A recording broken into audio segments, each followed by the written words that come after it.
Shalom, Assalamualaikum warahmatullahi wabarakatuh. Saya Dr. Philip Amafma, anggota DPD RI, Dapil Papua Barat, Senator West Papua. Pada kesempatan ini, saya ingin memberikan ulasan sedikit terkait dengan problem pendidikan di tanah Papua.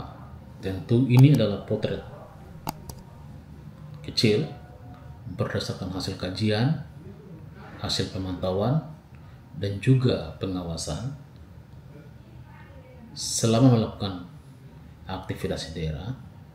Dan fakta-fakta ini telah disampaikan dalam pertemuan dengan para pengambil keputusan kebijakan, dan fakta-fakta ini juga perlu disampaikan kepada publik sebagai informasi sekaligus sebagai pengawasan publik terhadap kinerja kita dalam memperjuangkan kepentingan rakyat dan kepentingan daerah.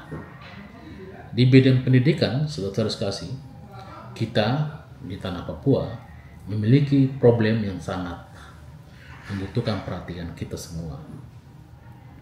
Tentu akibat dari problem-problem yang kita alami, kemudian dirumuskanlah undang-undang sebagai afirmasi, sebagai kebijakan agar persoalan pendidikan itu dapat teratasi.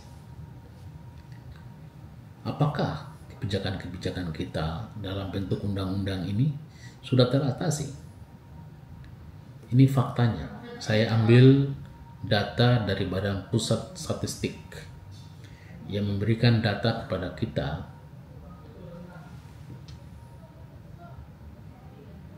tentang kondisi pendidikan di tanah Papua dan Papua Barat.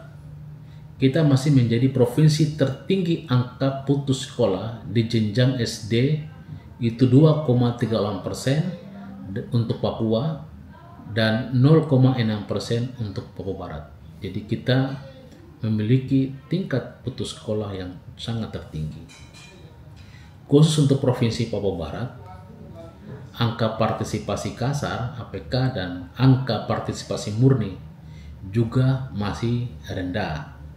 Pada tahun 2022, menurut wilayahnya, angka putus sekolah jenjang SD paling tinggi di Papua, yaitu 2,38%. Kemudian diikuti di Papua Barat 0,6%. Pada tahun 2022, angka partisipasi kasar mencapai 110,42%, yang berarti bahwa tidak seluruh penduduk Papua Barat yang bersekolah di SD berusia 7-12 tahun. Ini persoalan kita tentang pendidikan. Pada tahun 2022, angka partisipasi murni mencapai 94,31%, yang berarti bahwa tidak seluruh penduduk Papua Barat yang berusia 7-12 tahun menempuh jenjang pendidikan SD. Maka tidak mengherankan bahwa di tahun 2022 dan 2023, BPS menunjukkan bahwa penduduk Papua Barat yang berusia 15 tahun ke atas yang bekerja paling banyak berpendidikan tinggi levelnya SD. Ini data yang kita ambil, kita teliti, kita olah dari data Badan Pusat Statistik. Tentu kita juga ingin lihat tentang jumlah rasio guru dengan jumlah sekolah. Saya ambil sampel di Papua Barat. Data menunjukkan bahwa jumlah guru di Papua Barat per semester ganjil 2023-2024 sebanyak 10.181 orang dan masuk dalam 5 besar terendah se-Indonesia. 10.181 orang dan masuk dalam 5 besar terendah se-Indonesia.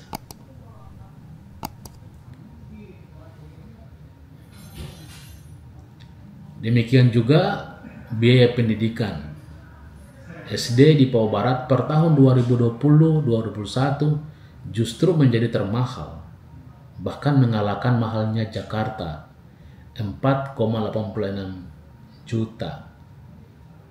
Padahal rata-rata upah guru atau gaji bersih sebulan buruh atau karyawan pegawai di Provinsi Papua Barat pada tahun 2023 hanya sebesar 3.061.390. Jadi pendapatan gaji pegawai karyawan swasta itu lebih kecil dibandingkan dengan membayar SPP untuk anak SD.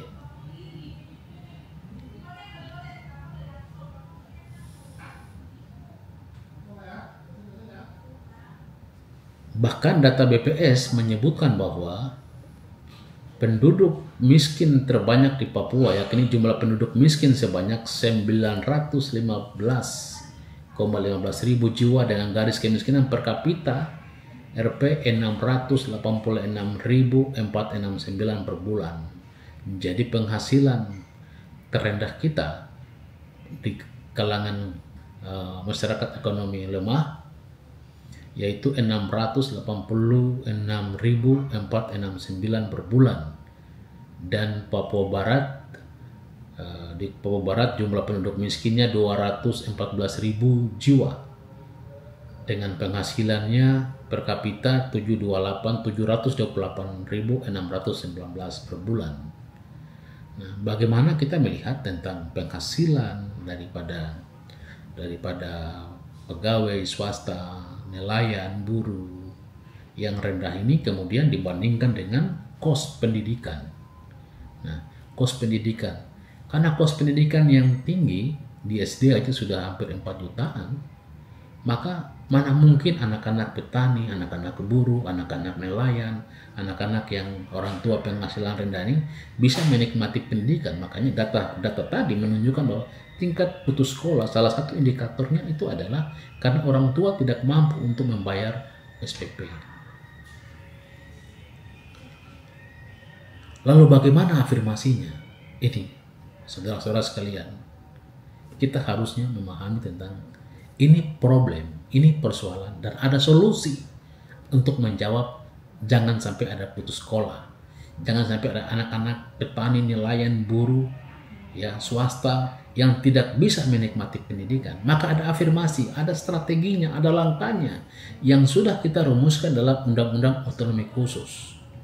Bayangkan, dalam Undang-Undang Otonomi Khusus, selaku Ketua Tim Otsus Papua Jilid 2, kita atur dalam pasal 34 ayat 3 huruf E angka 2, di mana ada kenaikan dana otonomi khusus 1,25% dan kita alokasikan untuk pendidikan paling sedikit 30% untuk belanja pendidikan.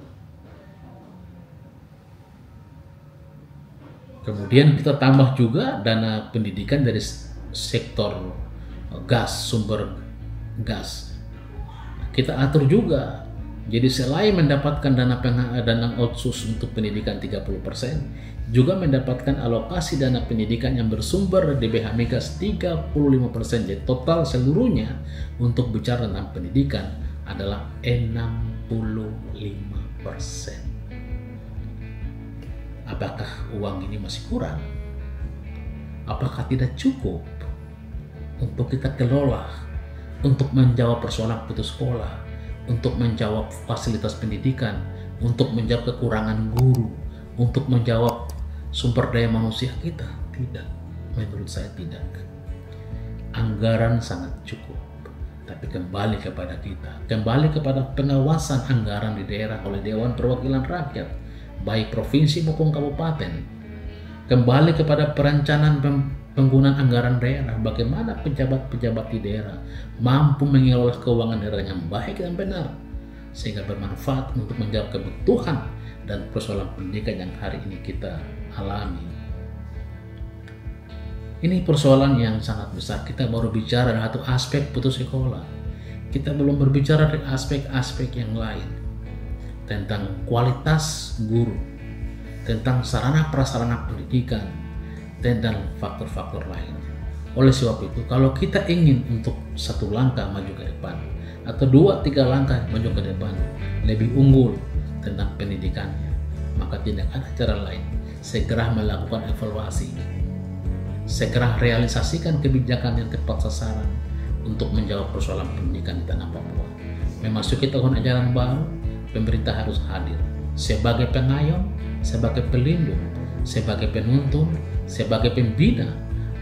Wajib mengafirmasi pendidikan sehingga tidak ada lagi anak-anak yang putus sekolah, tapi wajib belajar adalah hak asasi manusia, dan afirmasi yang diberikan oleh negara kepada kita dimanfaatkan dengan baik dan benar sehingga mampu menjawab persoalan pendidikan di tanah Papua. Pendidikan maju, sumber daya manusia